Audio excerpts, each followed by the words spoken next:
like? It feels great. We worked very hard to be in this position. I wouldn't say it's surprising. Um, I know the kind of guys we have in the locker room, and the coaching staff works really hard to put us in good positions to be successful. We'll move to Danny with the ringer. Hey Joe, how you doing today? Good. How are you? I'm good. So I got two questions for you. First, you have been fantastic against the blitz this year. I mean, your passer rating is like 20 points higher when you're getting blitzed than when you're not. You had that moment against the Ravens this year where you said can't zero me. So I'm wondering, do you actually like being blitzed? Like, do you prefer to be blitzed? I just think it depends on the situation. When you blitz, you have to play one-on-one outside, and the receivers that we have makes my job easy when I do get pressured. They win so fast that I'm able to just get them the ball in space. So, those guys make it easy on me. We'll move to Aditi with NFL Network. Hey, Joe. We've talked a lot about how you're diagnosing defenses this year. Brian Callahan was really raving about the way you see the field. Can you tell us what your process was this offseason? Was there anything you committed to doing to get better at that? And why does it work so well? I wouldn't say, every offseason I kind of work on a little bit of everything. There's not really one or two specific focuses that I have. Seeing the field has always been something that has kind of come naturally to me. I'm pretty good at understanding spatial awareness and where everybody is. And so then if you add that with my preparation, I'm able to diagnose the coverage fairly quickly. Next, we'll have Nate Davis with US. Hi, Joe. You got me? Gotcha. I just wanted to see, it seems like a fun topic going into the week is just people talking about your persona and the swagger and all that, the glasses, the chain, et cetera. Can you just talk about from your perspective, does that go back to high school, or where did you cultivate that? Or is that just something that's come naturally to you? But I mean, I think people are pretty interested in just kind of where you get the swagger. Yeah, I don't know. I don't really consciously think about it. I just wear stuff that I think I would like. It's not like I'm shopping and be like, oh, everyone would love this. I just have always kind of not cared what anybody thinks about, what I wear, what I do, and just wear stuff that I like. Next, we'll have John Crick with the Toronto Sun. Hey, Joe. Given that your dad played professional football up in the CFL for several years, two questions on that. Do you have any favorite memories your dad would tell about Canada or the CFL? And secondly, when you left Ohio State, uncertain even about your college career, was the CFL maybe an option for you? Were you in your mindset at some point? He would always tell me stories of the Grey Cups that he played in, so that was always fun to hear about. That was always kind of in the back of my mind if I had chosen to pursue that route. Maybe I didn't turn out to be as good as I was. CFL was always in the back of my mind if I had decided to go there. Thank you. Ben with New York Times. Good morning, Joe. You seem to really enjoy playing quarterback, and not just the football aspect, but sort of like the spoils and the rewards that come with it, from your comments after the game against the Chiefs about the necklace. And there's that seemed to be just that personality about you that the previous reporter asked. And I'm kind of wondering what you like about the entirety of being able to play that position and what it represents to you in the NFL. I think my favorite part of it is, well, two things. On the field, I get the ball in my hands every play. Quarterback is the one position that can really impact the game on every single play. So I really enjoy that part. And the second is, just cultivating relationships in the locker room. I'm from small town, rural Ohio, and, I think what's great about football is you can create relationships with people that you never would have had a relationship with otherwise. Whether it's a guy from Chicago or Alabama or Atlanta, those relationships are rare and exciting for people that come from where I'm from. And, I would say that's my favorite part. Thank you. Kelly Hanlon with TBC. Hey, Joe, last time I actually talked to you was at the NFL Combine. So it's awesome that, pretty quick turnaround to talk to you at the Super Bowl. But I have to ask, since then, you've appointed many nicknames. Which one is your favorite? Oh, man. I don't know. I have a lot of them. Just call me Joe. That's whatever anybody wants to call me is okay with me. Awesome. Thanks. Andrew with the Mirror. Hi, Joe, mate. Massive congratulations on reaching the Super Bowl. What an incredible achievement. Thank you. Your story is pretty remarkable. National champion and Heisman Trophy winner with LSU, #1 overall pick in 2020, bounced back from your ACL injury to take the Bengals, your local team, your Ohio's Mr. Football in 2014, and you've gone to the Super Bowl for the first time since 1988 for them. I guess my question is, with the match taking place in Hollywood, does it feel like you're living a classic movie script? And have you had time to pinch yourself yet ahead of the game? I haven't really thought about any of that. I've been focused on game prep and, trying to eliminate as many distractions as I can. I wish the Super Bowl in LA, everyone has all these distractions. You're going to get pulled in a lot of different directions. And I think, the team that handles those distractions the best is going to end up winning the game. Thanks, man. Emily with NBC.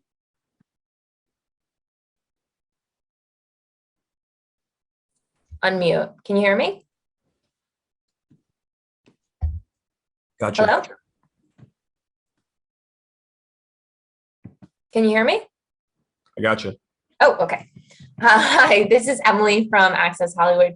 I'm sure you know The Rock posted a photo of you and him side by side in similar looks, but who do you think wore it better? And who is your celeb crush? I would say The Rock probably wore it better. He probably filled that turtleneck out a little better than I did at the time. Celeb crush growing up? I don't know. I don't know if I really ever had one. No celeb crush. Favorite actress? It's a tough question. I'm going to skip that one.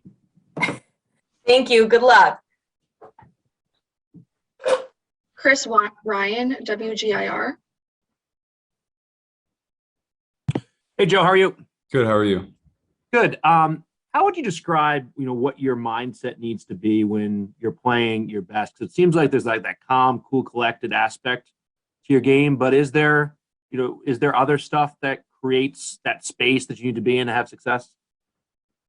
I think the key to finding that is just maintaining the same mindset that you have through the lows as the highs. You got to stay level-headed.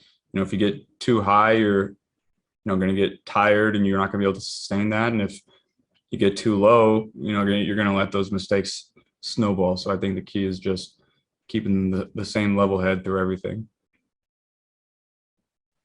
Martin Rogers, Fox Sports. Good morning, Joe. How you doing? Good. How are you? Very good, thanks. Obviously, you're one of a number of young and exciting quarterbacks who have come into the league over the past few seasons. Obviously, you're focused on what you're doing and what the Bengals are doing, but do you kind of enjoy being part of this new wave, if you like, young quarterbacks who are going out and kind of taking the game to the next level? Yeah, I do. I think with all of us playing the way that we're playing, it's a great product for the NFL. It's great for the fans. Quarterback play is what drives the league, in my opinion. And, we have a lot of really good young players that I think are going to be here for a long time and continue to play well. And that's exciting for me as a fan. When I get home from a game on Sundays, I enjoy watching football too. And that's exciting to watch guys like Mahomes and Lamar and Justin Herbert, Kyler Murray, all these young guys. It's fun for me to watch as well as be a part of it. Thanks, Joe. Jack, WFUV. Hey, Joe, last week you spoke about how Kid Cudi and LeBron James reached out to you and how surreal that was. Have there been any other people that you look up to that reached out since those encounters? I haven't been on social media as much since, the beginning of the week, so I haven't checked in a while. My phone hasn't been blowing up as much, so that's been nice. Just trying to eliminate those distractions. But yeah, like I said, the social part of, the position that I'm in is it's crazier than the football part to me. Jack Pohl.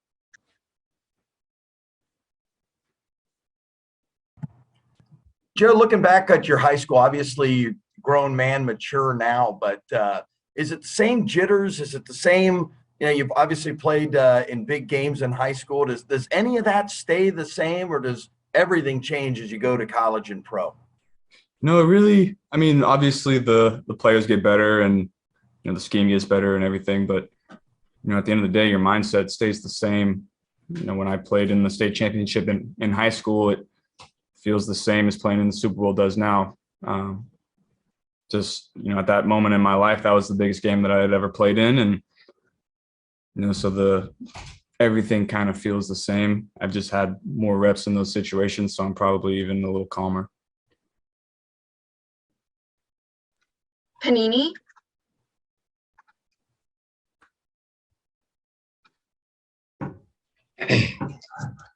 Hi, Joe. Congratulations on making it to the Super Bowl. Thank you. My question is, what sort of advantages do you feel like you have with Jamar, having played with him in college? No, that's a really good question. Whenever you have to get to know a new receiver, it's always tough at the beginning because you have to learn how he's running routes. He needs to learn the velocity and placement of your footballs. And, we already had that coming in, and we already knew how to talk about the routes that we missed, and we would get it corrected very quickly. So it's a big advantage when you already have a relationship with, a new receiver that you have. Thank you. Good luck at the Super Bowl. Thank you. Teresa Walker.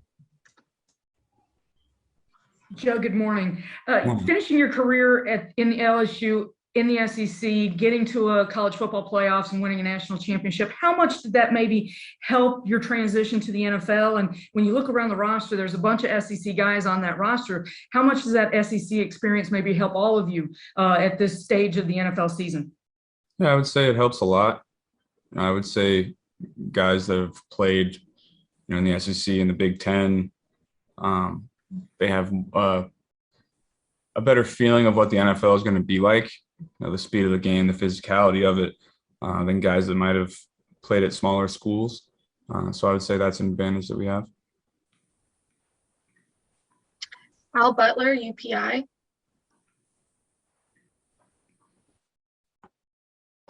Hi, Joe. Congrats. Thank you. I was curious this year, there's some young coaches here in the Super Bowl. I kind of wanted to know what the impact was on Zach's youth with the Bengals. And was there a certain point this season where you guys kind of felt like you should leave what happened in the past with the franchise as far as struggles in the playoffs, and you guys are looking at this as just a new team and looking to make your own set your own path as a franchise? I would say nobody even really realizes how young Zach is, really. He does a great job of commanding the room, and I would say the only time you notice it is when he's, relating to the players. He does a great job of doing that, like you would expect he would. And, honestly, we've never even spoken about the playoff drought once this whole season. I think we have a really young team that doesn't really even understand, the historical significance of what we're doing. We're just out there playing football and, getting better while we're doing it. Thank you. Stephen Holder.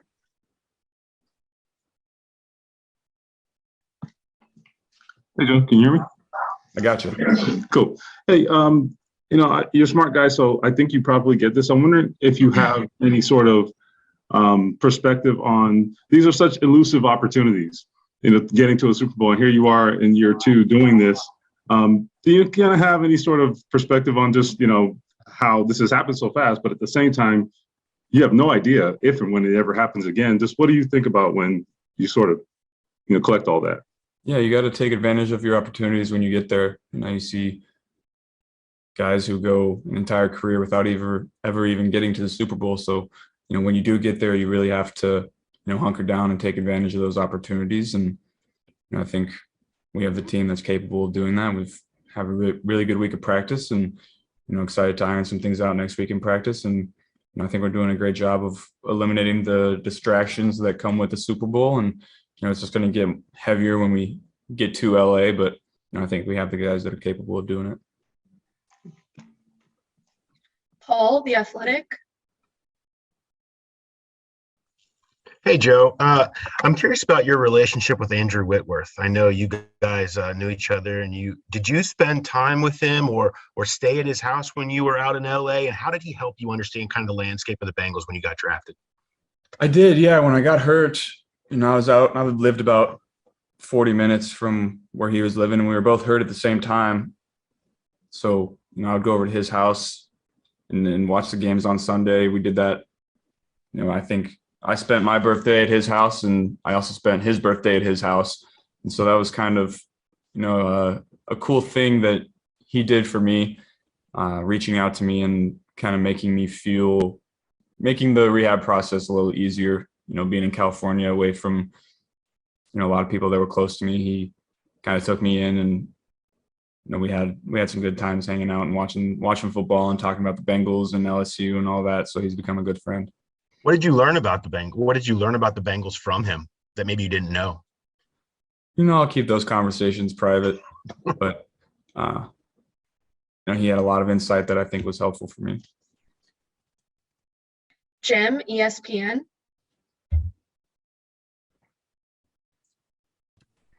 Hey, Joe. I know you mentioned earlier that you guys are too young to have a sense of the history of all this, but as an Ohio native, you must have some sense of what it's like to be a Bengals fan, and it's sort of been a long-suffering time for a lot of them, at least recently. What sort of sense do you get of what this means to Bengals fans, and what does it mean to you as an Ohio native to be the quarterback to bring them back to a Super Bowl? Yeah, being from Ohio and being the quarterback of the Bengals is something that I'm really proud of. Growing up, there really weren't a lot of Bengals fans in high school and in middle school and growing up. It was all Steelers and Browns. And then there were, a few Bengals fans here and there that kind of got made fun of a little bit. So I think as a team, we're excited to put a product on the field that the fans are proud of and that kind of gives them bragging rights. They haven't had that in a while. So, I'm excited to give that to them. Garrett with Build. Hi, this is third Super Bowl for the Bengals. The first 2 were against the 49ers. Are you glad that is now not against the 49ers because there were 2 losses, or would you rather have played against them to revenge your team? I think that, the first 2 were in the past. I would have enjoyed playing against my, I got some good friends on the 49ers that I would have enjoyed playing against. But whoever's on that other sideline will go out and compete. Cassidy Wood. Hey, Joe, how's it going? Good, how are you? Good. Hey, so I cover the tri-state area. I cover Athens as well in the Plains. And you haven't been quiet about, your guys' mutual support for one another. So I guess my question is, what's maybe a message that you could give to the people back home now that you're at the Super Bowl? Well, they helped make me who I am today. I wouldn't be here without all the people that supported me in Athens. And, I'm still in contact with a lot of those people and try to, help the area out in any way that I can. And I hope I'm making everybody proud. Jim Cross.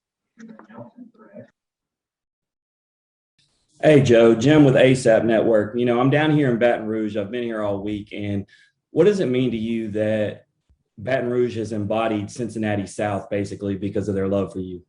Yeah, I've had some cool stories of people, watching my games on cell phones in a basketball arena, and nobody was really paying attention to the basketball game in front of them. They were all watching our game on their cell phone and going crazy when we won. So that was, I've just had a couple cool stories like that, and it means a lot to me that the people in Baton Rouge are still supporting me the way they did when I played for them. Ben, Boston Globe. Joe, congrats on making it this far and having a terrific season. Thank you. To have this franchise be, have the number one pick and be 2-14 the year before you get there, to now have them in the Super Bowl 2 years later. How much have you kind of heard that, and what's it been like to be part of an organizational turnaround like that? That's not really even something that we think about. We're in the present, and what happened in the past happened in the past. Obviously, we weren't a very good team for several years, and now we're in the Super Bowl, and we you got to give credit to the organization for building the team that we have. They've done a great job in free agency and in the draft of bringing in players that have fit the culture that we're creating, and also are taking care of business on the field. Mary Kay Cabot.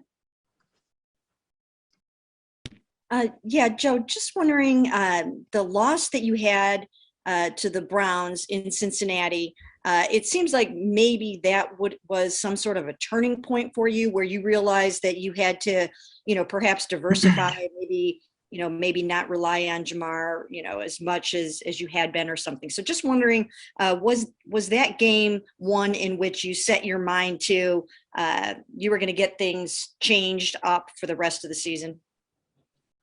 No, I've never let anything other than the defensive look dictate where I'm going to go with the football. Obviously that wasn't a great game for us. I think if anything, we learned that we can't turn the ball over the way we had been. And, we've been the best team in the league the last 6 or 7 weeks of not turning the ball over and turnover margin. So I think that's really, the one thing that has kind of turned us around. Thank you. Neil Reynolds, Sky Sports. Hey, Joe. This is Neil Reynolds from Sky Sports in the UK. I wonder if you can tell me if you've always been a confident player, or if that's grown as you've grown as a player. And also, do you think, it's a two-part question, has the team kind of grown in confidence as you've gone through this playoff run, pulling off all these close wins? I've kind of always been a confident player, more so now than I probably ever have been before, because I feel like I've proven to myself that I can play at a high level at this level of football. At Ohio State, I was still confident, but not as confident as maybe I had been in the past and would have been in the future. I wasn't playing, and those are times where you really learn a lot about yourself as a player and a person, and keeping confidence high in those situations is tough. And I think as a quarterback, it's really important to exude that confidence not only in yourself but in all of your teammates. And I think the quarterback sets the tone for the culture in the locker room, and I try to be that kind of player in person for everybody here. Thank you. Good luck. Thank you. Amy Just.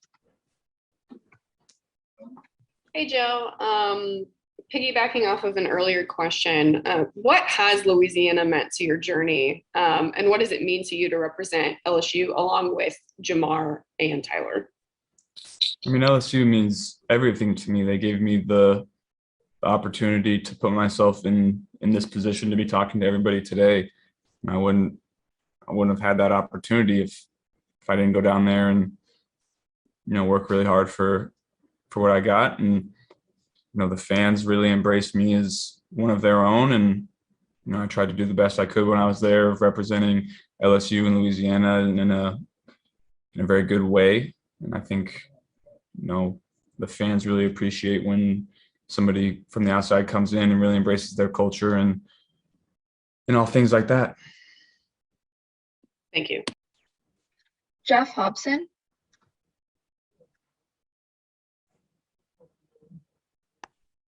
Hi, Joe. What's up, Hobbs?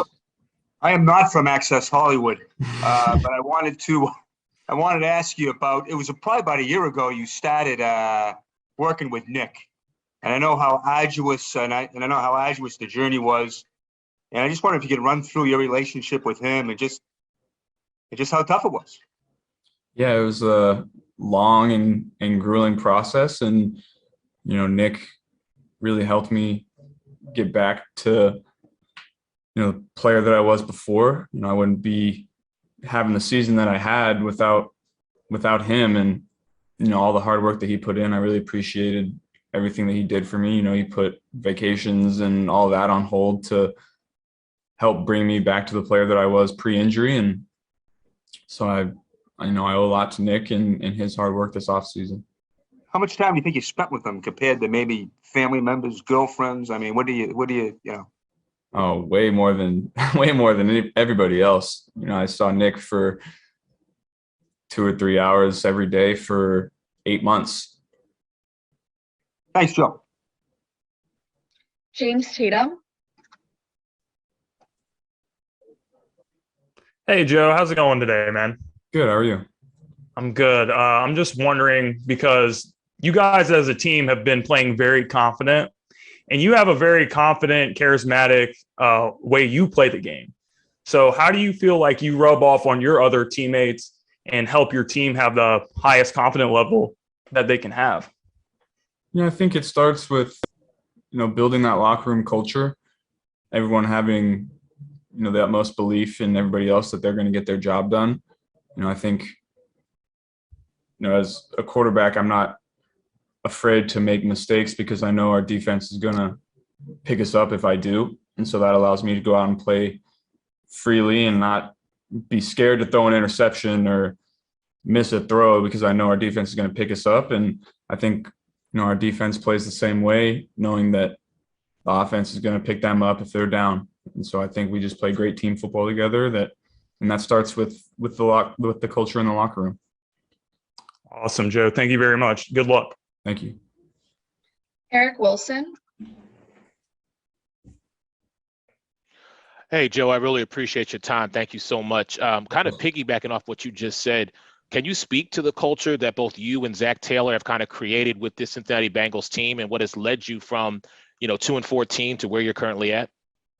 Yeah, I think, one, the organization did a great job of, bringing in free agents that have been obviously great for us on the field, but even better for us in the locker room and doing the same thing through the draft. And I think, that's where it starts. And then as quarterback, your job is to be an extension of coaching staff in the locker room. And so, whatever Zach says to the team, your job is to amplify it throughout the rest of the locker room. And, I'm not the only one that's doing that. We have, great leaders in that locker room to kind of permeate that culture throughout the entire building.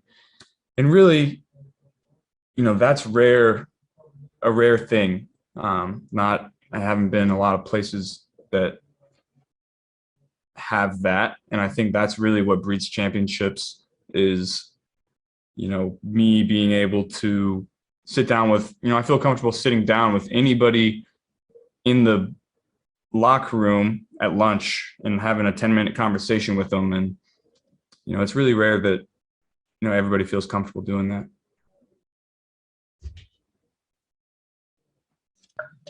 Laurel, Daytona Daily.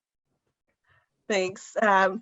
Dayton Daily News. But you've a lot has been said about T. Higgins and Jamar Chase since they've been drafted. But what does Tyler Boyd mean to you specifically, and what has he done for that wide receiver group, just with his experience being with this team for a while now? Yeah, Tyler is a very underrated part of our offense. I wish he would get more love because he's one of the best slot guys in the league. He really understands what we're trying to do on each play, and he's always where I expect him to be. And he never drops the ball. And so he's a guy that I can rely on in critical moments to go and make plays for me. And, he's a great locker room guy as well, just like I was talking about. So he's a very invaluable part of, what we're building. Mac Brown. Hi, Joe. Good morning. How are you? Good. How are you? I'm doing well. Joe, talk to me about your growth and development in the NFL and your relationship with offensive coordinator Brian Callahan. Yeah, I think, just as you get more reps, you start to see a lot of different defenses and see what works and what doesn't. And, I've started, the reps are accumulating. And so I'm feeling more and more comfortable out there against different defenses, and, what defensive look is going to take away the play that we have and get into a play that might work. And my relationship with Brian is great, just like it is with all of our offensive coaches. And, I really feel comfortable expressing my opinion on certain plays. And, I really appreciated that they take my opinion into account when formulating the game plan. And, it's worked out for us. In terms of music and motivation, who do you listen to before you take the field? Kid Cudi all day. Cudi. All right. Rolling with Cudi. Nice. Grant James. Hey, Joe, thanks for your time. You got it. Was there a moment this season, not necessarily a win or a big play, what have you, where you just kind of got the inkling that maybe this team had this kind of special run in them? I mean, maybe it was just a look somebody gave you in the eye or something somebody spoke up and said during a meeting, what have you? I think when we went into Baltimore and won the way that we did early in the year, I think we knew that we could be a really good team. Early in the year, we weren't super consistent. We had, big wins and bad losses. And, as a young team, sometimes you're going to go through that. But, we came out the other side and we've been playing our best football when it mattered most. Which team do you think has the most pressure? The one who is very visibly gone all in on the trade market and gets to play really close to home, or the one who is sort of looking to shock everybody and look like have some fun along the way? I'm not really thinking about that. The pressure's on everybody. It's the Super Bowl. We're both looking to go out there and get the victory. It's going to be hard fun. Thanks a lot. Have fun with it. Tony Grossi. Hey, Joe, can you hear me? I gotcha. Thank you. Two quick ones. One, so who did you root for as a kid in Athens? And the second question is, like most number one picks, you came into a losing situation. Prior to the draft, there was a lot of conversation. Joe should pull an Eli Manning and say, I'm not playing for the Bengals, whatever. There was some of that going on. Why did you never do that? Did you ever think of it? Was it beyond any comprehension of you doing that? I was actually a Saints fan because I was a big fan of Drew Brees. So I was a Saints fan in Ohio. And then, no, I never thought about telling the Bengals not to draft me or anything like that. I was just happy to be in the position that I was in, being the potential number one pick. That was exciting for me. I would never throw that opportunity away. Thanks, Joe. Good luck. Ben Schulman. Hi, Joe. Ben Schulman, WJPZ. Thanks so much for the time. A lot of people have made a big deal about your personality this season and kind of your confidence. How much do you pay attention to that stuff, and how much do you play into it, or is it just kind of natural? I don't know. It's I try to be myself to the media, and I think people kind of appreciate that. I just I don't really think about it too much. I answer questions honestly. I wear some crazy stuff sometimes, but at the end of the day, it's all about what you do on the field. And so I work really hard to put myself in good positions to play really well. Just to follow up, how have you, used your confidence to be, such a leader in this locker room at such a young age? Yeah, I think at quarterback, confidence might be the most important trait that you have. And I think your preparation really makes or breaks whether you're going to have confidence in yourself or not. I wouldn't have as much confidence in myself if I, didn't work hard in the off season and didn't watch any film throughout the week and went out and had bad practices and didn't care. But, I know I work really hard to put myself in good positions. And I also know that, that everybody else on our team and our coaching staff works really hard to put everybody in good positions to go and make plays on Sundays. So that's why I have the most confidence in our guys. Thank you.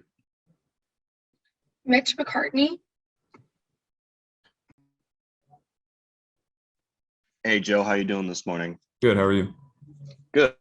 So, obviously, you were held back there at Ohio State, not getting playing time. And I just want to know, how much of your young career do you owe to Ed Orgeron and the LSU Tigers for going down there and doing what you did? Yeah, I really wasn't very good coming into college. And I knew that I was going to have to get better. I came from a really small school in high school, and it was kind of a culture shock when I got to Ohio State and realized how good everybody was. So I knew I wasn't going to play early, but I worked really hard, and they helped develop me to the player that I am today. So I owe Ohio State quite a bit. But then, Coach O gave me the opportunity to continue to build my skills and, show them off to the world. And so I owe Coach O my whole career because, without him and without LSU, I wouldn't be sitting here today. We got something. Rachel Lindsay. All right, we got something. Yes. Okay. Hi, Joe. How are you doing? Good. How are you? Very, very good. Okay. I think it's been really fun to see these old tweets come up on social media where you talk about bettering yourself as a player and going to camps and getting your name out there. Fast forward to now, you're on this stage where you are, which is such an accomplishment. What would you say to your younger self? Or better yet, what would you say to the young, players that are coming up, that are looking up to you and giving them advice? Yeah, I would say focus less on, all the media camps and stars and looking good in front of, all the media at these camps that don't really mean anything to college coaches. I would say, go to the individual schools' camps, go to Ohio State's camp, go to LSU's camp, go to Cincinnati's camp. Don't worry about all these Elite 11s and all that. Focus on getting better. Focus on, don't have a workout and go and post it on Instagram the next day and then go and sit on your butt for 4 days and everyone thinks you're working hard, but you're really not. Work in silence. Don't show everybody what you're doing. Let your game on Friday nights and Saturday nights and Sunday nights show all the hard work that you put in. Don't worry about all that social media stuff. Right. And you've already shared your jersey with Kid Cudi. What else are you looking forward to sharing with fellow Ohioans and just as you're taking them on this journey? Well, I hope we can bring everybody a Super Bowl. That would be the most exciting thing for him, I think. Ryan Campbell. Good morning, Joe. Just wanted to ask, what has the impact of Dan Pitcher been on you early in your career? And, what's it been like working with him so far, so early on to get to your point now? I couldn't have asked for a better quarterback coach. He really understands what we're trying to do and comes up with a great plan for me to go out and be successful on game days. And, he also, when I need to vent a little bit, he sits there and listens to me. And so that's, you have a coach that isn't gonna put you down and lecture you all the time. Sometimes as a coach, you just need to listen to a player vent a little bit, and he not only does that, but comes up with if I ever have a question, he comes up with the answer right on the spot. And so that's I really couldn't have asked for a better situation. Awesome, thank you. Chris Rankel. Hey, Joe. You want to treat every game like it's another game, but this is kind of the biggest game there is in football. I'm wondering, with all your relationships you have with prior guys who have played in this game, have they given you any specific advice about how to handle this stage and playing on this stage? Yeah, you just keep hearing about trying to eliminate the distractions of the Super Bowl and, being able to, focus in on what you need to do every day at practice to get better. And then, handle the media stuff when you need to handle it, but try to put all that stuff on the back burner, let everyone else handle your tickets. Just focus on what you need to do. Thanks, Joe. Flo on Germany. Hi, Joe. This is Flo Hauser from the Zone Germany. Congratulations making to the Super Bowl. Thank you. I have one question regarding also your receiving core. Last year, you in comparison to this year, you doubled your numbers regarding the big plays, completions, and yards per pass. How do you see this development? Well, I think, one, we drafted a guy named Jamar Chase. He's been pretty unbelievable for us with those big plays. And then, T has really become one of the best receivers in the game, down the field, running past people, jump balls.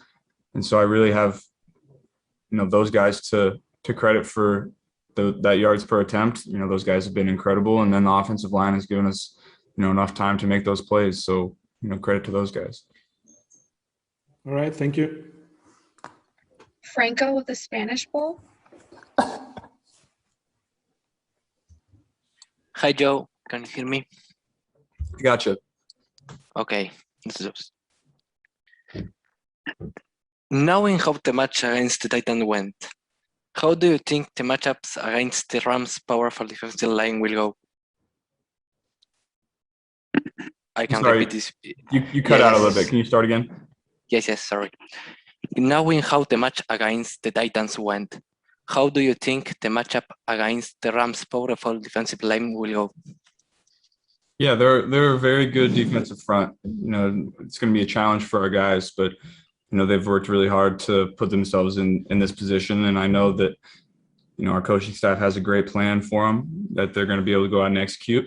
But obviously, guys like Aaron Donald, Leonard Floyd, Von Miller are guys that are going to get pressure. So it's going to be how, one, I handle the pressure, how I'm able to get the ball out of my hands and get it to my playmakers in space, and two, how we're going to be able to handle them up front. And I'm have the utmost confidence in our offensive line to make it happen. Thank you and good luck.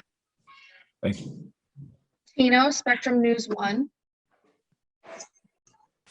Hey, Joey. I just asked Jamar to rank his top 5 on the team, and I'm sorry to let you know that you didn't make the cut. How does that make you feel? And then he gave you about a 7.5 on the style rate right now, with room for improvement. I'm sorry, when you said to rank what, I didn't hear. You cut out a little bit. You didn't make the top 5 on the team. He top gave you a 5 7 point of most stylish guys. Oh, well, that's pretty disappointing. He gives me a lot of compliments in how I dress, so might have to talk to him about that one. But yeah, obviously you've been asked this a million times, between you guys, and your college connection, but it just seems to be growing more and more. How important is it for you and Jamar to essentially get off in this game and get off to a fast start to pick up this win and bring Cincinnati his first Super Bowl? Yeah, I think, just going into the game, trying to figure out how they're going to play him. Some teams feel comfortable about playing him one-on-one and other teams don't. So we're going to have to see. If they try to take Jamar away, we have T and Tyler and our tight ends and our running backs. And we have a lot of weapons that are going to go out there and make plays. And then just one more. Obviously, you bleed Ohio, so I think the nation has kind of rallied around the Bengals this year. Do you feel like you guys have the support of the nation in this game heading into the Super Bowl? And what does it mean, the Ohio against the world mentality? Yeah, I think it's been exciting for us to see the Bengals in the news a lot. Growing up, it was nobody really ever talked about the Bengals too much. And I think it's exciting for us, exciting for the city that, the Bengals are starting to, people are starting to realize that we're a really good team and an exciting team as well. This will be the last one, Colin with Irish NFL. Hi, Joe. Greetings from Dublin, Ireland. The Bengals have a massive fan base over on this little green island. Really? Oh, yeah, big fan base over here. Look, you come from a long heritage of great athletes. I know you talked about your grandmother, I think, dropped 82 points in a basketball game at one point. Can you talk to us a little bit about the importance of family in your journey? Yeah, I have, the best family I could ask for. I've been through a lot in my football career. I know I'm a young guy in the NFL, but I've been through high school and college, and been through a lot of adversity, and I've really leaned on my family to help me through those moments. My family's been there every single step of the way, and I couldn't have asked for a better family to help me through those really tough moments. And then obviously the genetics part is pretty good too. Brilliant. Good luck on Sunday. Thank you. That's everything from us. Appreciate your time. Awesome. Thanks.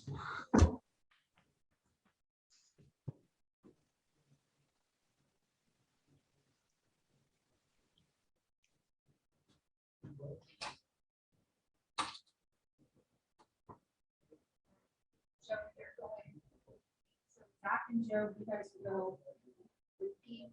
I'll get you guys up to radio.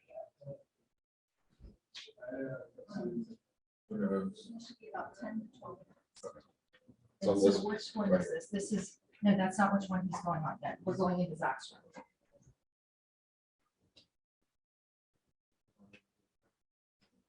Emily, I'm putting Jesse in the video. All right, so you're going to come over here. Seriously, so.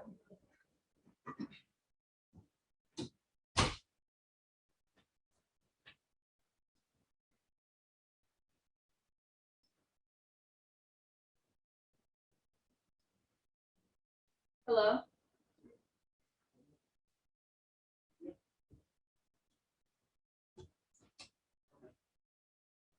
So